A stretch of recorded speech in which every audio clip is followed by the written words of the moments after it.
Pranam to all of you. Let us close our eyes.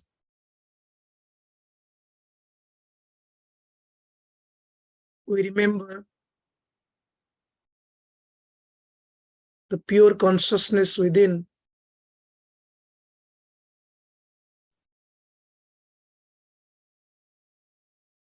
through which this mind, this body is functioning. We remember that pure consciousness without any trace of ignorance is manifesting as Sri Guru. We also remember that that pure consciousness is the substratum of all phenomena, of everything that we see, hear, touch, taste, and smell. We bow mentally to that pure consciousness in three aspects: all-pervading principle, as Sri Guru, and as our inner self, Atman.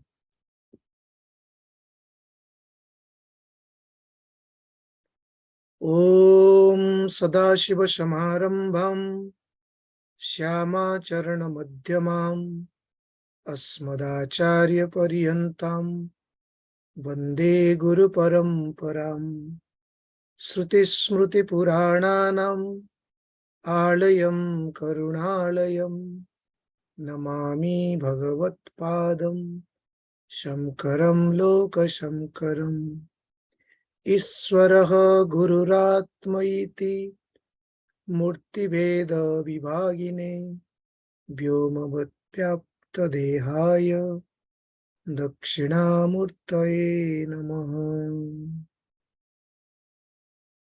We bow to that pure awareness, consciousness as God within, in the Guru, and as all pervading principle. Om Tat Sat Om. I bow to you all. Good morning and welcome. Pilbaba, is the audio okay? Yes, it's good. Thank you. Thank you. Thank you very much for joining us on a Sunday morning. Today, we'll discuss something very simple, which is esoteric, but as well as something that we all know of. In my little study of spiritual text or scriptures, one of the things that I have concluded for myself is that the scripture speaks to us not on things that we do not know, but on the things that we are fairly comfortable with, acquainted with. So if we study any scripture, there are of course different stages, but we can find which part of the scripture is relevant to me, something that I can connect to, something that I've experienced myself, but I'm not finding an answer. So today we will talk about a sutra from Yogasutra, and I'm fairly sure that we will all connect to it, and we'll see how it goes. One of the things that I have asked myself, you might have heard one beautiful teaching of Sri Lahiri Mahasaya, Lahiri Baba, that Lakkha jodi sthir holo, mukkha pade paap holo.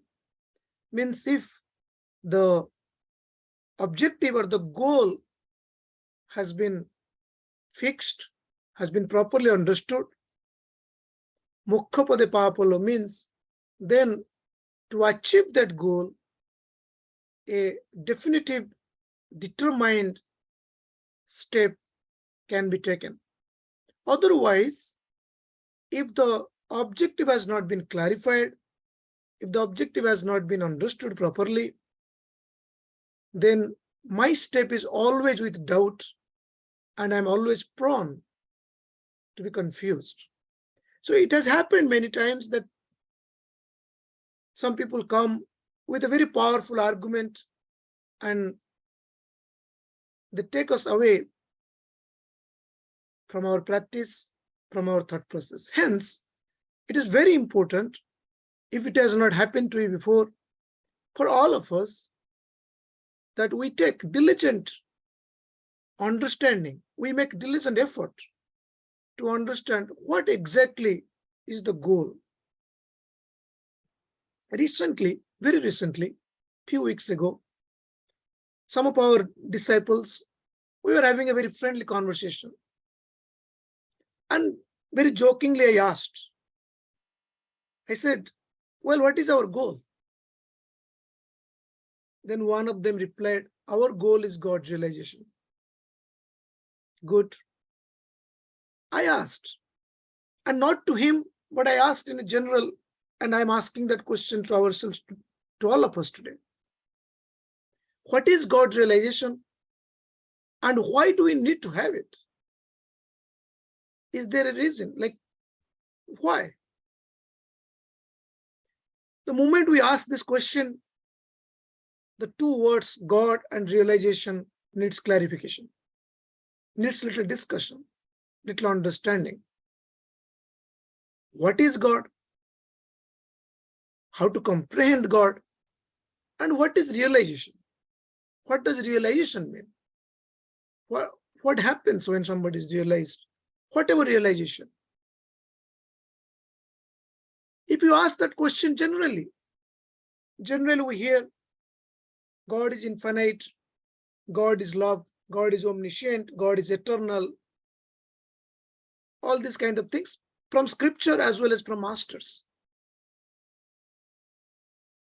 There is a very, not a joke, but there one teacher says, when I asked somebody what is God, he said God is infinite. And I said, what is infinite? He said, infinite is eternal. I said, what is eternal? He said, eternal is infinite. So we go into a cyclical process where to define one word, we use another word. And then to define another word, we use the previous word. And it does not go anywhere. And as you can very well see that the word infinite, eternal, omniscient truly does not bring a good clarity to our mind.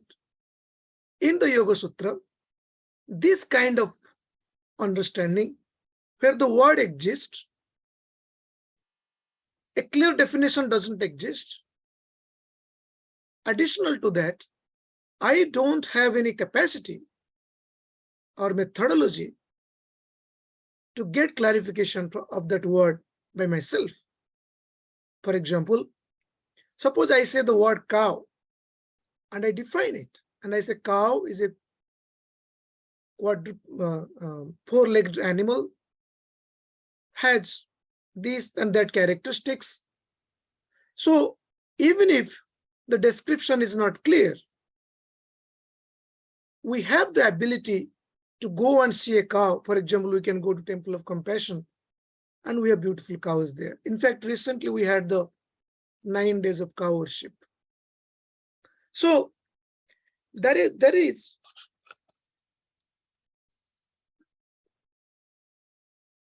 in some cases, we have mechanism, we have steps, we can take steps to validate the word and its meaning through looking at the object or seeing the object or experiencing the object. But in this case, when we say God and realization, the idea of God is completely out of our thoughts, out of our ability, mind, and we also don't know what realization is. So this fuzzy, unknown, partly known, partly unknown, no way to check it out. This particular thought process, it's not right or wrong. We are not going there. We are just talking about what kind of thoughts we carry with respect to that. It's called vikalpa or verbal delusion. That means there is no confirmation exists within me of that. The verb or the word exists. Confirmation doesn't exist. And a mechanism to confirm it, a quick mechanism doesn't exist. Then the Seth says, this may help, this may not help. That means a thought process of verbal delusory thought process may help us in certain ways, may not help us in certain ways. So this is where guidance, clarity, understanding is needed. We must understand the need of ours. So to just parrot the word of masters or the scripture saying that we want God's realization will not put us on a strong footing in terms of our practice, in terms of our analysis. So we start. What is the need we truly are looking forward to? And that need, we do not need to be very philosophical or we understand very deeper philosophy to know what our needs are. Our need is a very simple need. If we look at that, and this is something all of us can identify with, irrespective. The principle must apply to all. So here, I would like to propose to you, is this the need that we are trying to fulfill? All of us, a child, an adult, and a young man, an elderly man, a married man, a monk, irrespective, an American, a French, an Indian, irrespective of where we are continuously trying to fulfill something. And that, whether it's a goal for 2 minutes, 20 minutes, 2 hours, or 2 days, or 2 months, or 2 years, or 20 years, or something. What is that we are trying to achieve? If we analyze this in a very simple, systematic way, we see that there is a continuous need within me, physically, mentally, intellectually, that there is an incompleteness. And I'm trying to fulfill that incompleteness and go to a state of completeness. I'll give an example of physical incompleteness. Hunger. So as soon as I feel hungry, there is an incompleteness. I need something to feel complete. So I seek food. As soon as the food is consumed, a completeness comes, and that incompleteness goes away. It is a different matter that it goes away for a little bit of time.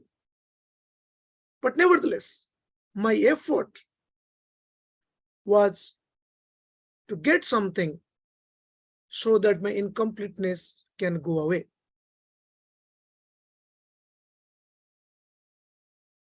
And this can be extended to mind. This can be extended to intellect. And in all aspects of our life, this can be extended, that a continuous effort is being put from within, from ourselves, and every one of us to find completeness. However, even if it is temporary, even if it is for a short period of time, this continuous effort to fulfill the incompleteness, fulfill the inadequacy, or what we call as apurnata, and we would like to go to a state of completeness, even if it is for a short period of time, even if it is temporary. Physical incompleteness is very easy to define. food, discomfort, bodily needs. We understand that. Because in the path of meditation, mind is given more importance. So we will go to the level of mind.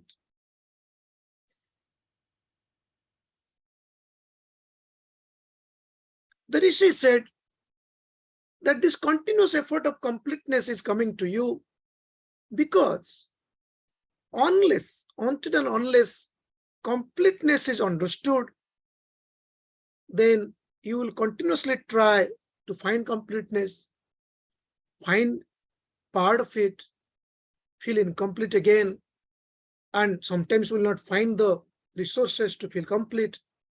And this struggle, this worry, this suffering, they have clubbed together and put it in front of us as dukkha or pain or sorrow. And they say that completeness, when it is achieved completely, that completeness is called God. So God is an idea of completeness, complete, free from inadequacy, fully adequate, purnam. So that is why in the Vedic scholar he says, purnam adaha, purnamidam. That is full. What is beyond me is full. Purnamidam, what is here is full. So because Purnam exists as it is, and the example that has been given is the river and ocean. It's just an example, not to analyze it differently. Ocean is also not complete in a way. But for our temporary purpose, ocean is complete. So river is moving and facing obstacles till it connects to the ocean. And this connection to ocean completes the river. And that completely connection or completely losing the idea of being a river is called realization. That is the definition that has been given. Again, these are understanding. So the conclusion is that we are living every moment in incompleteness, and we are striving every moment to find completeness. Physical way, mental way, spiritual way, intellectual way. There are different ways that we have figured out, and we do that. Our focus is mental incompleteness. How do I know whether I am mentally incomplete or not? What if I feel that I am complete? So, in case we get into that delusional thought process, that look, I am complete anyway. So, the sage, says Patanjali, Rishi Patanjali, gives us some understanding to analyze our mind and some solutions to address those. So this incompleteness manifests in our mind in certain ways, and because remember, the moment completeness comes, there is rest, there is stability, which we call as sthirata, stillness. So incompleteness manifests in the form of restlessness. That's how it is. So the Rishi is giving us that when the mind is moving and not still, you look at the mind and observe and see which way the mind is moving. This way, that way, that way. And depending upon how the mind is moving, you find different kind of antidote to address it. So this moving of the mind has been categorized or called as vritti And out of that vritti, there are 6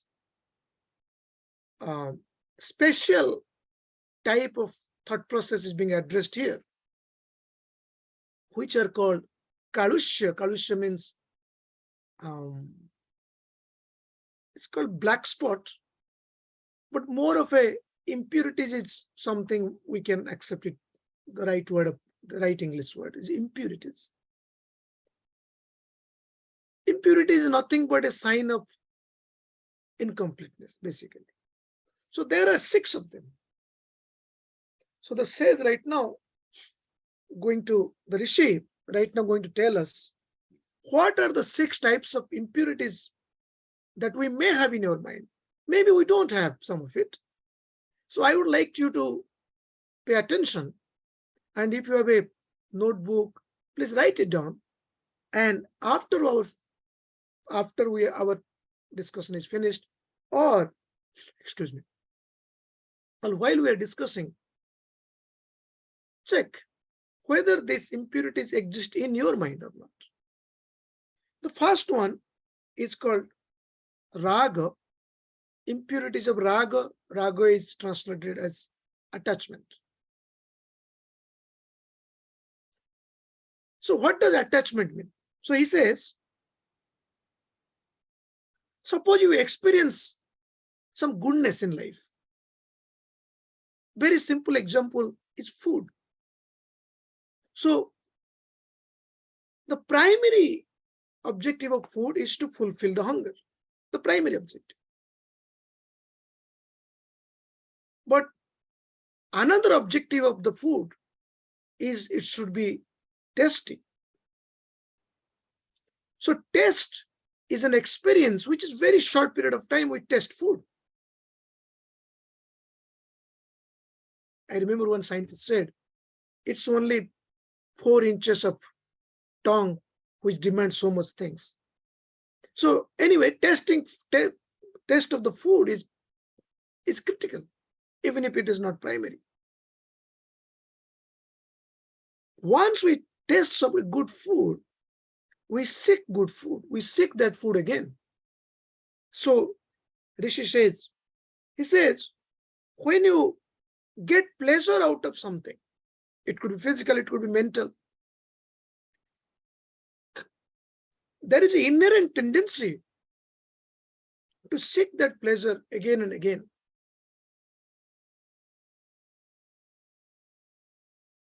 And this particular tendency of mind is identified as attachment. So I experienced pleasure, and the idea of pleasure remains with me, and I am seeking that pleasure again and again. And hence, I must put some effort, put some part of my time, my resources, whatever. Hence, the mind is no more calm. Right now, mind is seeking. So this is called attachment. And this is considered as impurity number 1. Then the Rishi goes to the impurity number 2. We call it irsha or jealousy. Jealousy is this: I am seeking something, so also somebody else. And when I am not able to achieve that, but the other person achieves better than me or more than me, then a tendency comes out in my mind. And that tendency, many of us have experienced it. It's called jealousy or irsha. And this is actually a sign of impure mind. So attachment followed by jealousy. Please note here that jealousy does not come if that thing that you excelled is not something I am looking for. So suppose I'm not a singer and you are a singer and you are excelling in singing very nicely, then very unlikely jealousy will come into it. But suppose I am seeking money and you are also seeking money and you excelled, then jealousy, the rising of the attribute of the thought process of jealousy would be coming to an individual naturally. So the first one is attachment, second one is jealousy. Third one, which is called parapakara chikirsha, which is this.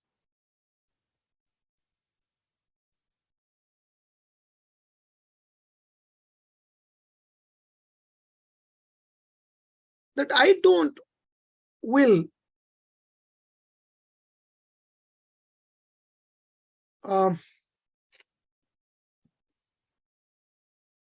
let me see what Baba says about it.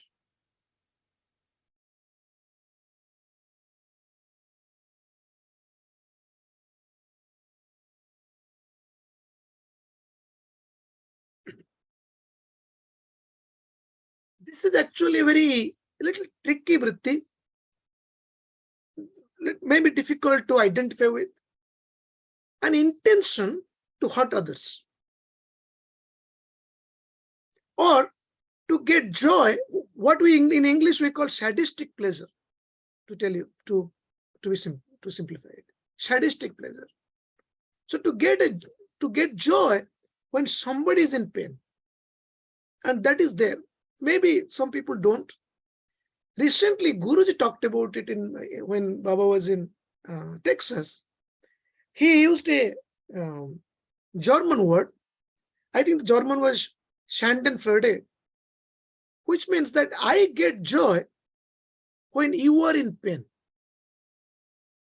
I get joy when you are suffering. I think Schadenfreude is a German word. It's an English word also now.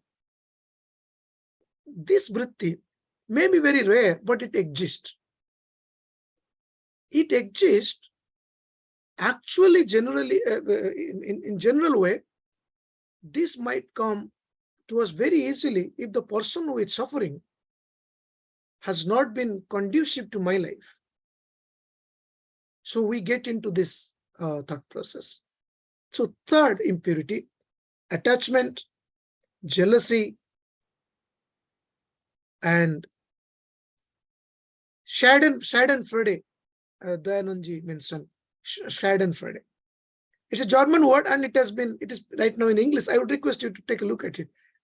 I knew about this word, but was not very familiar, and Guruji recently mentioned about it. Anyway, fourth one is a kind of jealousy, but it is not jealousy.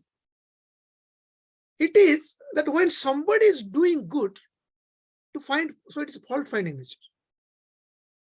Somebody is doing good work, and we try to pinpoint if there is a little bit of fault in it. And an example is, suppose somebody is doing a lot of charitable. This is something I experienced also. I remember many years ago, I come from a village, and in the village we didn't have toilets. So I gathered some little bit of money from my own account, and I thought that we should build some toilets in the village. We identified some houses, around 45 or 50 houses, and we thought we'll build toilets. So we had a village meeting. Somebody I know, he pointed toward me, he pointed finger at me, saying that, well, you must have some intention behind it. And that intention is not a good intention. That means either you are seeking something from this project. What is that? We would like to know. And I was a little bit surprised because I didn't have any. So this thought process, that finding, even if somebody is doing a good work, I try to find why he is doing this. There must be some reason behind it. And that reason is not a pure reason. So this is the fourth one. This is in Sanskrit, it's called asviya. So raga, attachment, irsha, jealousy, parapakara chikirsha, we can call it sadistic pleasure or schadenfreude, asviya or finding fault in good work, even if in good work. So how many? We have discussed 4.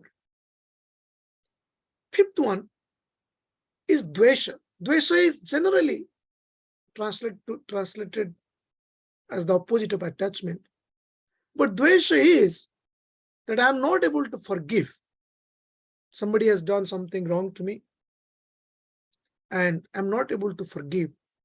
And I carry deep dislike, hatred for that individual. And, more or less all of us are aware of this feeling. This is the 5th one. The 6th one is a little bit tricky as well. Suppose somebody insults you or hurts you. The first reaction is that you will have some kind of hatred or dislike for that person, which is okay. That's first one. There is another one also comes to me, which is that I must give myself tremendous amount of effort I must put to hurt him or her. So this effort to hurt that person is called amarsa. Amarsa is a desire and effort in mind, which we can simplify, call it revengeful attitude. So these 6 vrittis or 6 thought process have been identified as manifestation of incompleteness in the form of kaalushya or impurities. So again, attachment, jealousy,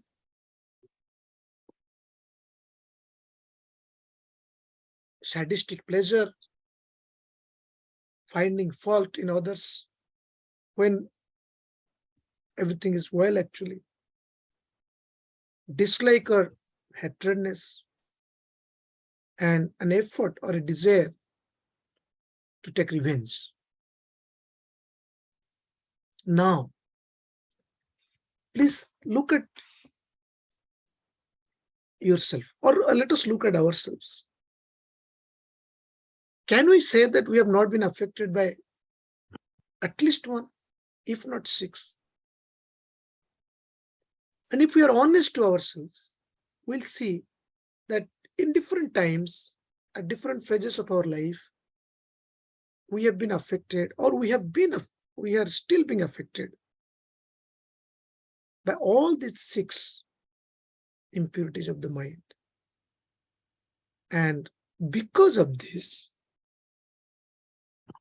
the stability or the contentment or completeness of the mind has not been achieved. And the most important part is the practice that we do, for example, Kriya, pranayama and others, gets affected by it. So as soon as we sit for meditation, one of the 6 will come up, thereby affecting the whole process of meditation. Now that we have identified the 6 impurities, let us go to the solution. And this solution, says Patanjali, if you would like to refer back, in the Sutra number, Sutra 1.33, chapter 1, Sutra number 33. This is called Kantahara Sutra or the Necklace Sutra, because like a Kantahara, Phil Baba insisted that I should put a mala, so I put a mala for myself just to show. Like a Kantahara is covering my neck fully and is always with me. Similarly, this sutra should be always with me so that I can utilize it. As soon as I face one of these impurities are coming to my mind, I will utilize this sutra. This sutra it's called Kantahara Sutra again, Necklace Sutra 1.33. Maitri, Karuna, Mudita, Upekshanam, sukha, dukkha, punya, apunya, vishayanam, bhavanatah, chitta, prasadanam. This is Sutra number 33. If you can see it. Of Yogasutra, first chapter. The translation, Guruji gives this translation. Purification of the mind is attained by practicing the attitude of friendliness, compassion, complacency, and indifference towards happiness, misery, virtue, and vice. We'll go over it a little bit more deeply. Sukhesu Maitrit, it said. It said that if you find somebody happy, cheerful, without any hesitation, have friendly attitude that individual. Similarly, internally, if there is a happy thought is coming, good thought is coming, have friendly attitude to that good thought. It's a very simple step. What it covers, which impurities it addresses, or this is the antidote for which impurities. It is the impurity that we talked about, jealousy and attachment, that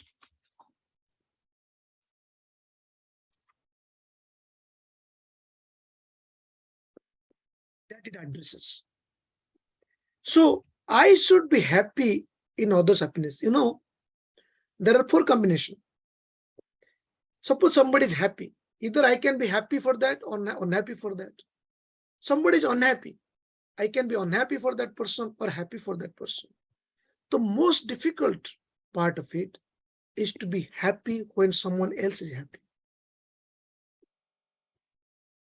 It is truly a very difficult thing. And if you are, then I bow to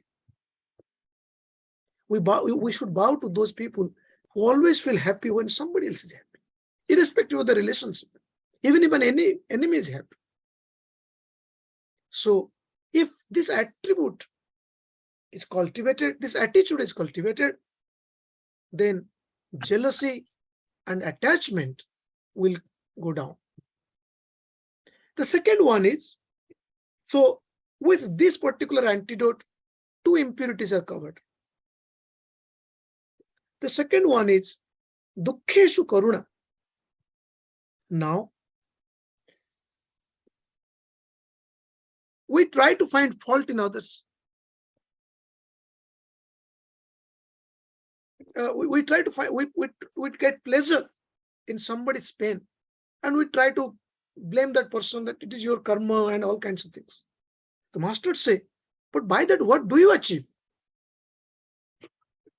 Does your mind go to a state of calmness? So they say, dukkheshu karuna, have compassion for that person. And a thought process an attitude can be developed. See that, look, this person is in pain. Similar pain can come to me. And when I am in that kind of pain, what would be my attitude?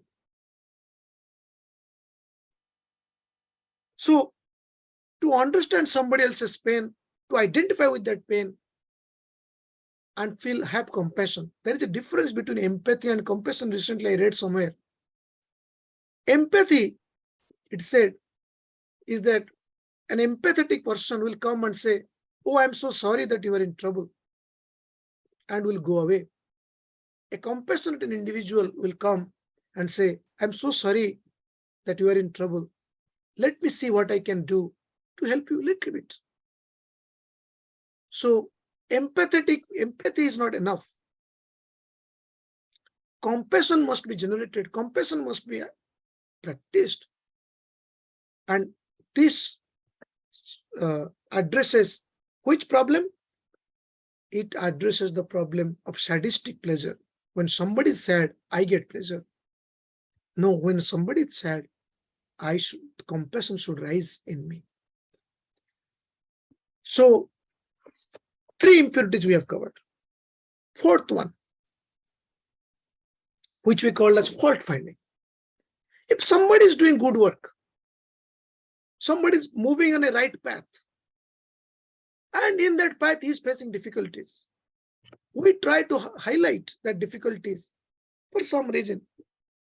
and say maybe that person has an intention or is not able to, and like that.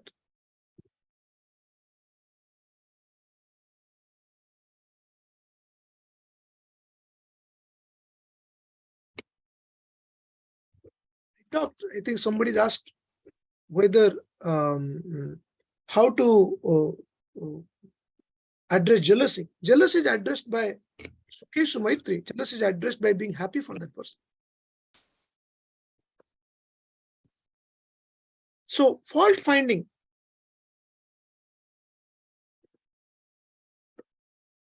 So how to address this fault finding?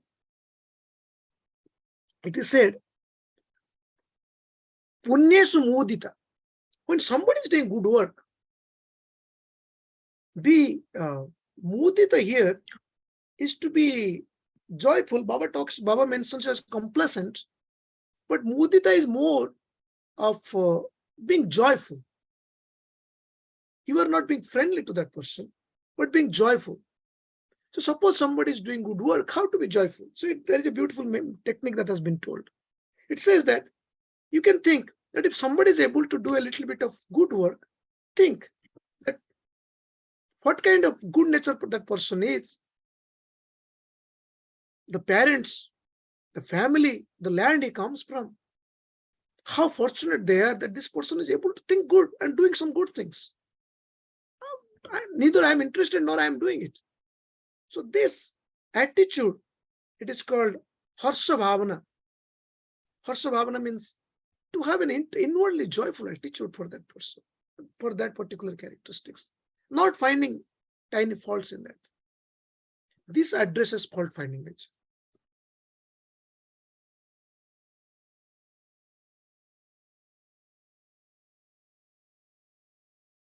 I'll come back, Sudipta Baba, I'll come back to it. Then we have covered 4 impurities using 3 antidotes. Then the 2 big ones, which is called amarsha, revengeful attitude, dvesha, dislike. This comes when somebody pains us, somebody hurts us through words, through deeds, and things like that.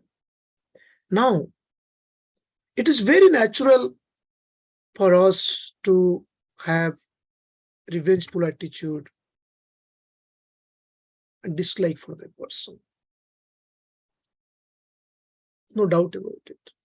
But this doesn't help in our path to bring the mind to calmness. So the Seth says, the Rishi says, he says, how do you think about it?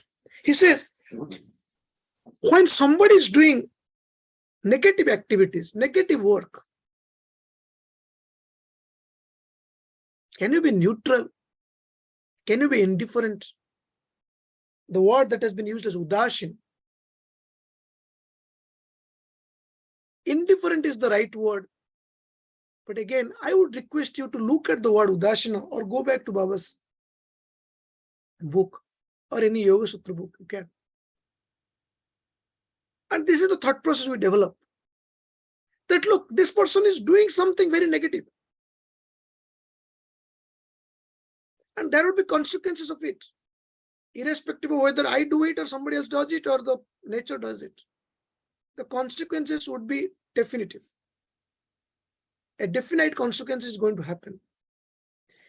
If I carry dislike, if I carry revengeful attitude, is it helping me or is it harming me?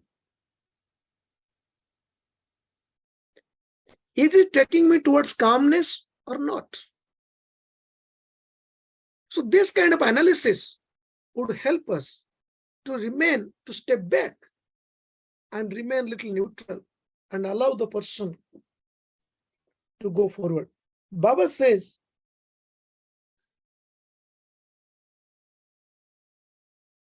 the mind ordinarily is vicious and attracted to vices. We should not develop dislikes and critical attitudes towards people who do wrong and commit mistakes. Develop the attitude of indifference in situations where you fail to help. If you can help others to improve their lives, well and good. If not, then step back. Similarly, if there is a negative thought coming within, then be indifferent to that thought. Generally, when a negative thought comes, we analyze and we say, why it is coming, what did I do, what mistakes I did. Master said, no, be indifferent to that thought. When we use these 4 antidotes to solve these 6 impurities, then what happens? The mind starts collecting itself and go towards state of calmness. This is called prasanna chitta, prasada chitta, or a mind that is pacified and calm. And only this thought, only this chitta or this mind is eligible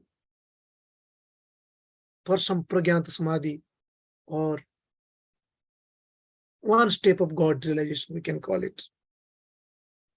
Otherwise, any meditation practice will not be very helpful.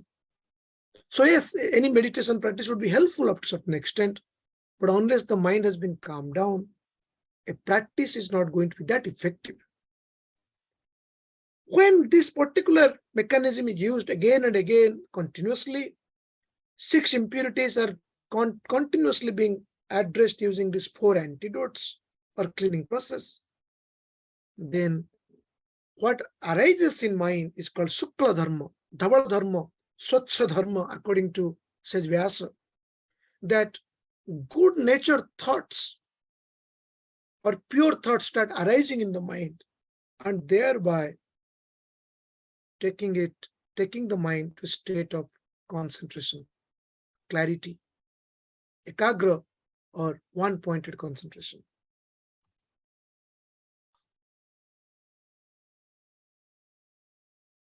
In the Bhagavad Gita,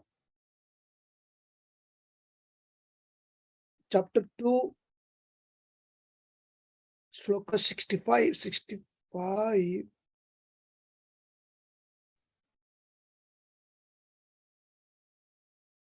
it is said,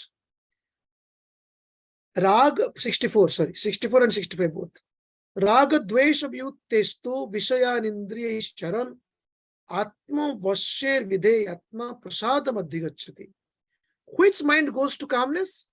Raga dvesha vyuttestu. The person whose attachment, like or dislikes, have been subsided. Vishayan indriyesh charan. And the mind is not connected to the Vishayas. Atma Vashe, the mind is right now in full control. That mind enters into calmness. Then what happens? Prasade sarvadukkanam hanihi. Sarvadukkanam, all worry, suffering. Hani means is not there. So sufferings and pain goes away when this state of calmness is achieved in the mind. Hani asya pajayati. In that mind, there is no suffering or pain. Prasanna chetasa. Then the person is prasanna. Prasanna means joyful. It is more of a content is the right word. Content mind. Prasanna chetasahi ashu. In that content mind, ashu means quickly. Buddhihi, true knowledge, true understanding. Paryavatishtate, stabilizes. So stability of understanding can come only when the mind has entered into a zone of calmness. And the zone of calmness is currently being blocked by 5 impurities. We talked about attachment, jealousy, sadistic pleasure, fault finding, dislike, and revengeful attitude. These 6 impurities must be addressed using 4 antidotes, which is friendly towards happiness, somebody who is happy, we should be friendly. Thereby we address jealousy and attachment. Dukkeshu karuna, compassion towards those who are suffering. And punyeshu mudita, if somebody is doing good, we get internal joy out of it. And apunyeshu upeksha, if somebody is doing wrong thing, opposite thing, if we cannot help, then step back and remain indifferent. With this concept, Rishi says that we can slowly take the mind to a state of calmness. So there are some comments. I'll just read it a little bit. Suppose jealousy is coming as a vritti, how to counter that? I explained that mind goes a kind of rigidness, not willing to accept any counter arguments until the vritti is satisfied. If time permits, if you can shed some light, do we need to force ourselves?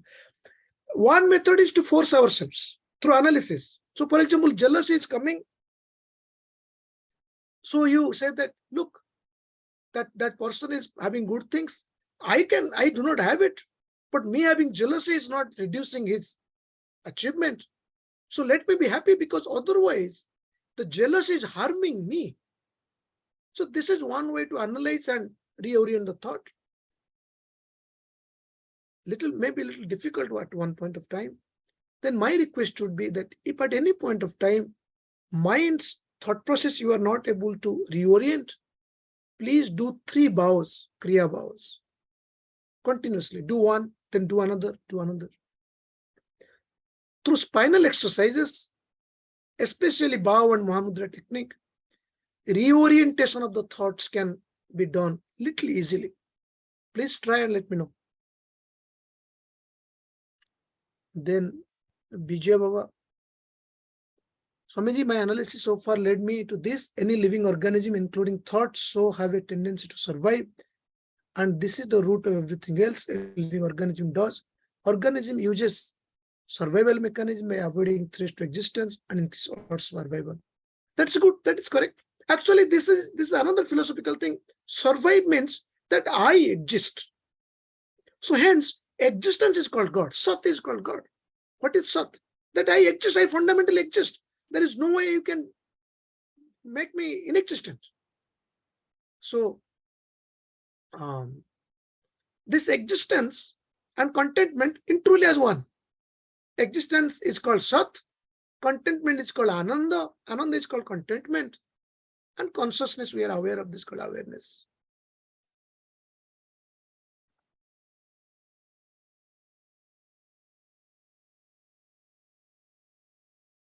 So with that, we'll do a short meditation.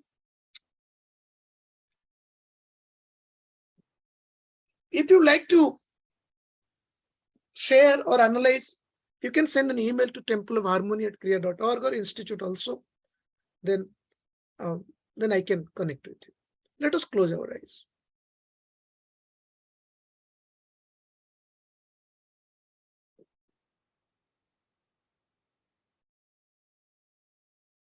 Prasade sarva dukkhanam hanihi. When the mind is content, sarva dukkhanam, all sorrow, sufferings, hanihi, does not exist, does not remain. Sorrows will not remain in a calm mind.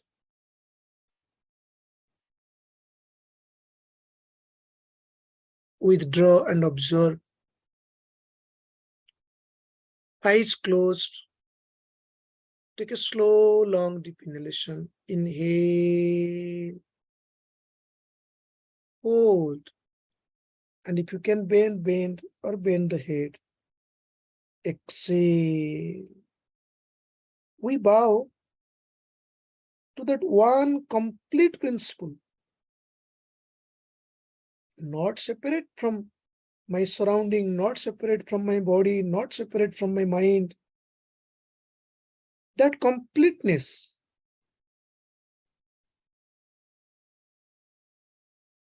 And that is God.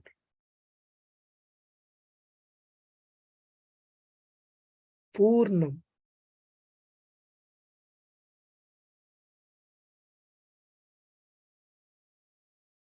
There is no emptiness in me.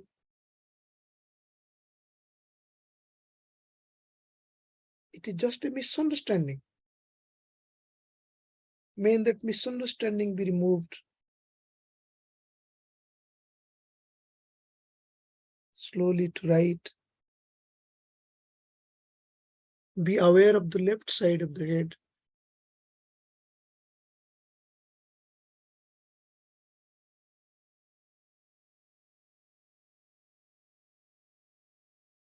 To middle.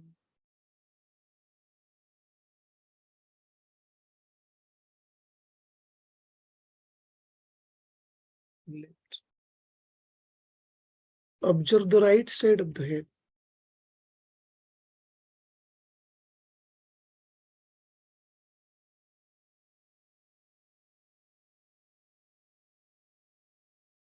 To middle.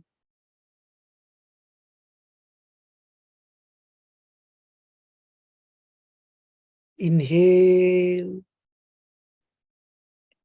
Hold and slowly sitting up.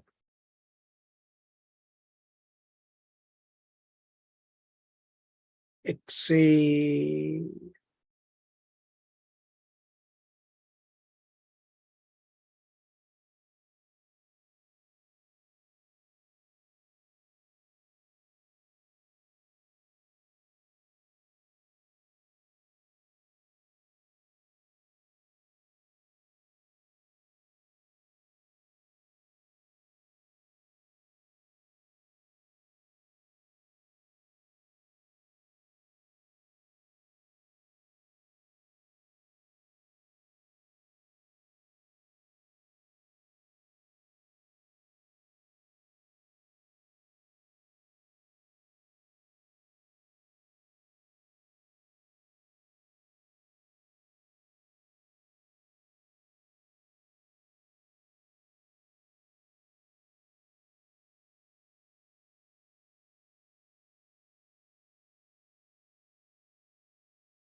Sanna chetasa hi ashu paryavatishthate.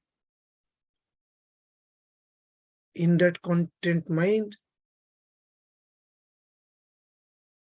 realization remains. We'll take few slow, long, deep inhalation and exhalation as much as possible with happiness, joy. Inhale, exhale.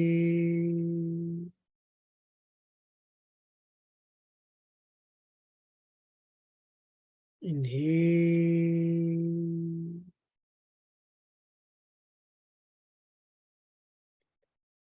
exhale.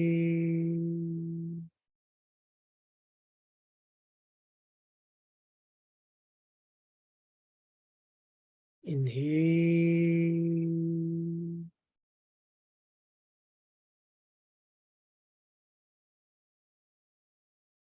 exhale.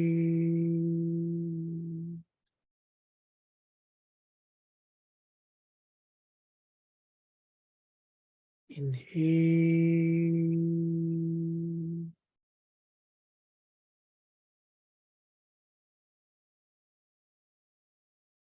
exhale.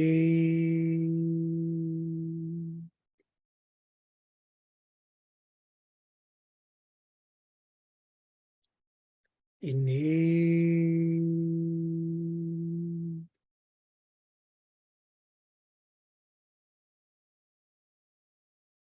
exhale.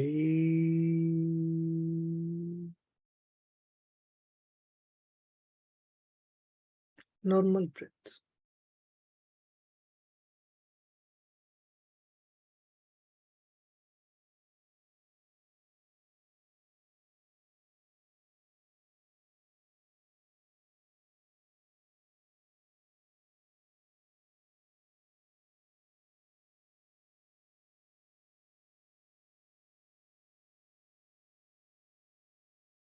Sukheshu Maitri. Somebody's happiness should bring friendly attitude from myself. Dukheshu Karuna. Somebody's pain should bring compassion from myself. Punyeshu Mudita.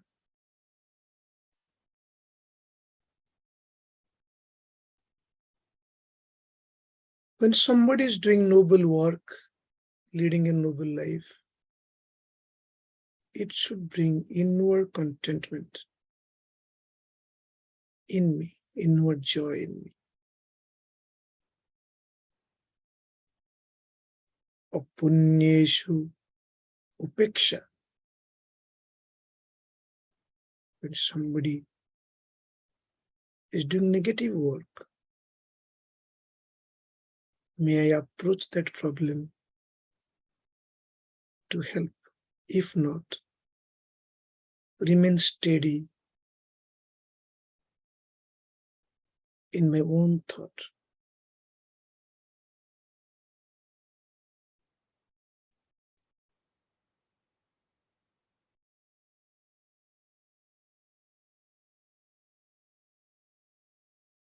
May the mind enter the zone of calmness and be suitable to realize truth, God, Guru, Self.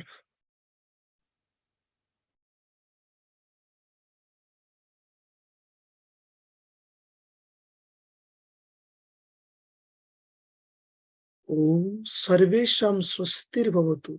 May everyone be well. Auspiciousness comes to everyone. Sarvesham Shantir Bhavatu. Peace be with all.